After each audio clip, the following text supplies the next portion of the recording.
I have been wanting to do this video for so long, and you guys have wanted it too, so let's just get right into it. My top favorite movies of all time. Just so you know, if you haven't seen any of these movies, please go watch them now. Number 10, Alien. Alien is such an amazing movie that it's kind of hard to put into words. Each piece of this puzzle feels like it was perfectly created. From the creative alien designs to the design of the alien planet to just Ripley as a character. I love watching those she loves die. Like it's emotional. Like I didn't like the death. You know what I mean, I hope. Another thing that I really enjoy in this movie is that while it is classic Alien, it somehow finds a way to make everything about a usually repetitive alien narrative original. In any other movie, the alien mother would have a huge battle with the human race, but is very grounded on a ship instead. And that's a really interesting angle. I love the horror aspect that feels properly implemented into the world the director introduced. I also really love the ending. There's only really one problem I have with this movie. There really isn't much emotion. Though it is incredibly creative, I didn't feel like any emotions really hit me hard, except for some of the character deaths later on. I do know that some of Ripley's character study is a little bit emotional, but it's really what keeps it from being higher on this list. Still, it's an amazing movie that I cannot recommend enough. And we're only at number 10. Oh, yes, it is that good. Ratatouille is the most atmospheric movie I have ever seen. Every scene makes you feel like you're in Paris, in a sewage, in a pantry, outside in the rain, or inside the kitchen. The animation is just on the precipice of being too realistic, but manages to have a perfect balance of physical comedy and realistic expressions. Remy and Linguini have an amazing dynamic that is super creative. It's a really original relationship. Unfortunately, many Pixar movies, as good as they are, usually contradict their morals. However, in this movie, the problem is quickly gotten rid of. If the moral is anyone can cook, really anything or anyone can cook. Finally, this movie has some of the most funny comedy in any Pixar movie, with Remy controlling his actions. It's definitely not perfect. I mean, I wish that Colette had more of a presence, and I wish that we could have seen more of the I killed a man with this thumb guy because, oh my god, that was so funny. But, whatever. I really truly think this is the most underrated Pixar movie.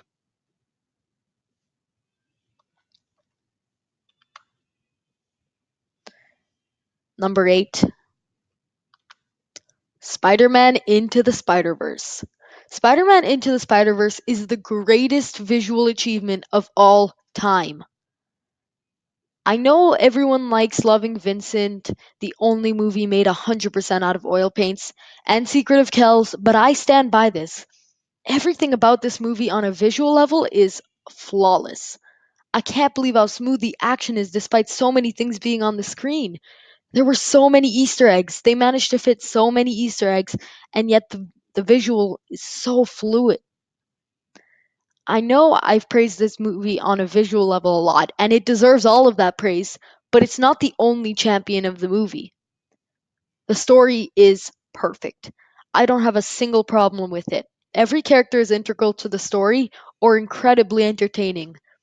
The story is handled flawlessly with creative touches everywhere, from the, again, thousands of Easter eggs to the incredible character contrasts to the striking editing. I don't know what else I could say that thousands of people have said already. It's just flawless. Well, for most people. Now, some people might wonder if it's flawless, then why isn't it higher on this list? Well, objectivity in film is very hard, but the reason it's not higher in my personal list is because I'm not a big fan of the I'm new, I'm first, and then I'm bad, but then I'm really good part of the story. It's just, it's something that I feel I've been exposed to so much, but it definitely does not track on of the film on an objective level. This is not an objective list. This is a subjective list. In fact, one of my honorable mentions is not objectively good at all, but we'll get into that. If you haven't seeked out this movie for any reason, please do. Number 7, Infinity War is the best MCU movie by a mile. I don't understand how Endgame could have made so much more money. Infinity War has the better stories, the better arcs, and the better character developments, and I personally think that the fights are much better, even though the fan service ending of Endgame is pretty amazing. The fights in the second, especially during the fight when Thanos takes apart a moon, are choreographed in such a way that it's jarring. When walking into the theater, I expect the movie to lose me when they split the team. Fortunately, they give both worlds the perfect amount of screen time. The jokes, there wasn't a single one I can think of that I didn't like. And this isn't even mentioning the sensational ending. My only real problem is the editing. I feel like the editor went through the script to cut one or two jokes, and it worked in some places. But I do feel that sometimes the movie leans way too heavily on jokes, and sometimes the movie doesn't have enough jokes. I mean, this movie would be perfect without that. It's not that big of a deal. It's still number 7, but it sucks because everything else about the movie would be is amazing. It would be so much higher if they just fixed that editing problem. This movie is really not well known at all. I blame that mostly because it's a film from France in French, but oh my god, if this movie isn't the most subversive film of all time, that includes Infinity War and Endgame, I don't know what is. The fam- the film follows a group of three couples and a guy who play a game when everyone has to put their phones on the table, and that night every text message, email, and phone call has to be shared with the group. The thing is, when this movie concludes, you are left incredibly disoriented, not because you're confused, but because so many things went wrong. I really don't want to spoil more because I honestly think that this is the most underrated movie. It's on Netflix. The game makes you feel constantly on edge. Because of that, there's not a movie on this list that I think can grab your attention more. For anyone who speaks in French, please, please, please go seek this movie out. It's such a bizarre movie that I can't recommend enough. Yep, it's The Incredibles. Go watch The Incredibles. Very, very, very good. That's all I have to say about it. Everyone knows I love it. Watch the video in the description for more in-depth look. Bye. The Sound of Music is such an astounding piece of art that I don't think it could be more perfect. The songs are some of the most catchy songs I've ever heard. They're so iconic that I used them before I even knew what the movie was. There's not a single one that I can say doesn't work. They're all amazing. The kid characters, while they act more like one unit except for the 16-year-old, work perfectly and don't overshadow the core story at all. I also didn't realize this the first couple times I saw it, but by the fourth time, I noticed that they use a blush effect every single time there's love in the room. I mean, it's very subtle, but once you notice it, man, does it add to the emotion. The ballads of love choke me up every time. Oh my god. When they get married and they have the passionate kiss, I can't. They're so cute. And then the growth that this man went through is also very uplifting. I don't know why some critics have said that it's not narrative sense. I mean, okay, just let me explain myself. The decision where he makes a singing with his children in front of the Baroness, some people have said is uncalled for, but I wholeheartedly disagree. Yes, it seems weird at first, but if you think about it, it makes complete sense. His kids are the only thing that connects him to his dead wife. So if he hears them sing, he's going to be happy and want to sing too, because it reminds him of his wife. Remember, one of the core reasons he loves singing is because of her. As soon as he sings, there's no going back. He's bottled up his emotions for so long that once he sings, there's no way he can stop. This wasn't explored too much in the movie, but I'm just glad it's there. God, this is such a masterpiece. Okay, sure, there are a couple of nitpicky things that I could go over, but in the end, I don't think they matter. This movie is such a transcendent experience that I recommend it to absolutely everyone. Before I go into my top three, I wanted to quickly mention my honorable mentions. There's three that you should recognize quickly here. Of course, you got The Lion King with its grand cinematic spectacle, Toy Story 2 with its flawless continuation of the first, and The Empire Strikes Back with its amazing everything. The two that you probably don't recognize is The Lost City of Z and Dora. Yes, this is an honorable mention, and yes, this is actually a movie that I wholeheartedly love. I'll talk about it.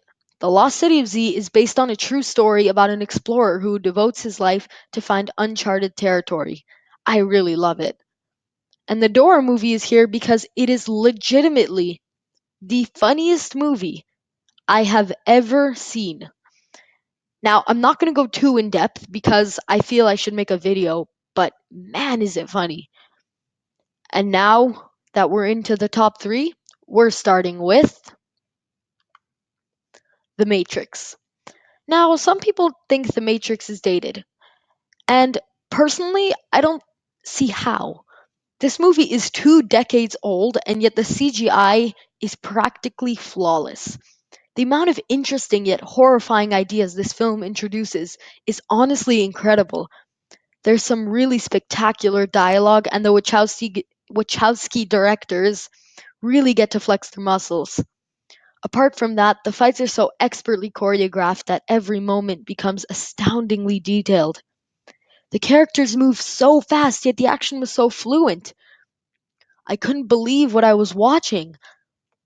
Overall, the general consensus of this movie is it's just so entertaining. It's so entertaining and it's so original. Watch it, please, and don't tell me that it's the younger generation. I mean, I was born in 2006. Number two, we are so close to number one. I'm so excited. But first, let me go over the cinematic masterpiece that is Blinded by the Light. A lot of critics claim that the themes of the movie don't resonate with them because they're white. Well, as a white person, I don't understand them. While I understand some part of that, the central movie is about issues British Pakistanis face, the movie's theme doesn't have anything to do with that. The central theme is, frankly, you control your destiny. The movie cleverly compares that to issues Pakistani face, but the message is not specifically for that ethnicity. My personal favorite type of realistic fiction is the type that uses a situation characters go through to convey a simple message that resonates strongly. And I think that is the best example of that. I could never forget when they just run while listening to Bruce Springsteen outside. Speaking of which, Bruce Springsteen is also really well implemented. His lyrics about being totally free make sense in this world and his situation. You couldn't have picked a better artist. I still can't believe this exists. To me, this is just proof that modern movies are still amazing these days. Okay, the number one movie is. Ever since I saw this movie, I knew it was the best movie I'd ever seen, and honestly, Blinded by the Light doesn't even come close. I understand if people aren't into the flashing lights of Spider-Verse, or the constant singing of Sound of Music, or even the dark tone of Blinded by the Light, but how do people think this isn't good? It starts off with a kid playing the drums.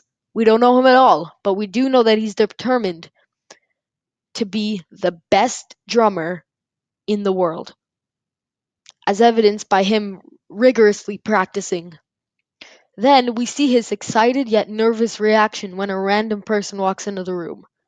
This solidifies the random person's reputation as a respected person, and maybe a bit feared. He starts off demanding and very intrusive, yet intrigued. This is important because it makes his reputation known to the audience. This is pretty much the movie for 2 hours.